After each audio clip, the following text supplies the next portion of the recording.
Would you like to learn how to make the most delicious seafood stock? Just like this?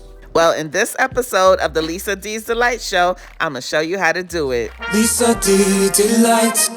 Let's get started with our pot on medium heat and going in with some butter and a little bit of oil. The butter adds great flavor and the oil is so that the butter doesn't burn. Now I've added my mirepoix. Yeah, we fancy over here.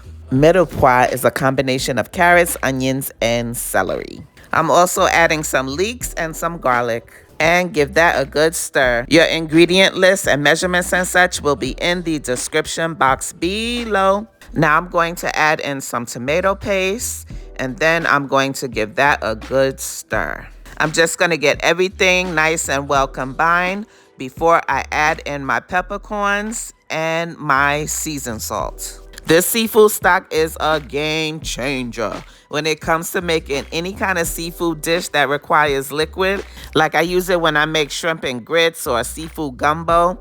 Like what I do is anytime I'm making some kind of seafood, I just save like the shrimp shells or I save the lobster bodies. I made crab legs the other week, so I saved the crab knuckle and I just save all that stuff, put it in the freezer and save it up until I have enough to make a delicious seafood stock like I'm doing today. So I reduced the heat to low and I stirred up all my little sea creatures all nice and well. And I'm gonna let them just simmer here while I work on the liquid to go in the stock. You could use water, but I just find when I use this better than bouillon fish base, it just makes it 10 times better. So I'm just adding the fish base to some very hot boiling water and stirring it up. Now back to the stove, I'm adding in some white wine. I'm using a Chardonnay, but any kind of white wine will do.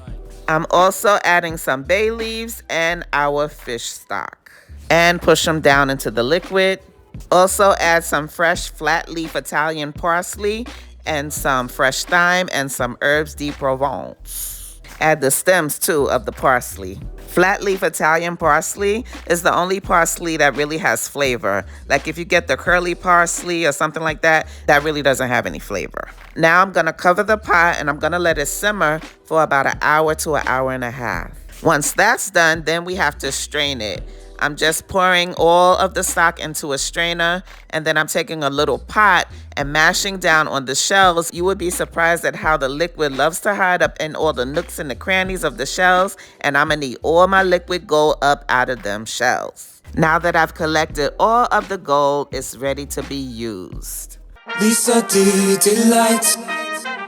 We did that and it wasn't even that hard. The little bit of extra effort really is worth it. It really does make a difference in so many seafood recipes. When you use a good homemade flavorful seafood stock, it'll just take that dish to new yummy levels. I use this seafood stock to make a delicious lobster bisque. When I tell you that lobster soup was so banging, I'll put the link to that recipe above. What I like to do is, after I make the seafood stock, I like to put it in Ziploc baggies and put it in the freezer so that when I'm ready to use it, I just pop it out and it's ready to go. You can keep this seafood stock in your freezer for up to 6 months. Anywho, thank you so much for watching. I hope you enjoyed the recipe. After all, I was just trying to help your palate. God bless you. Bye. Like and subscribe. It's so good. Make sure you like and subscribe and you make it so good. Make sure you like and subscribe.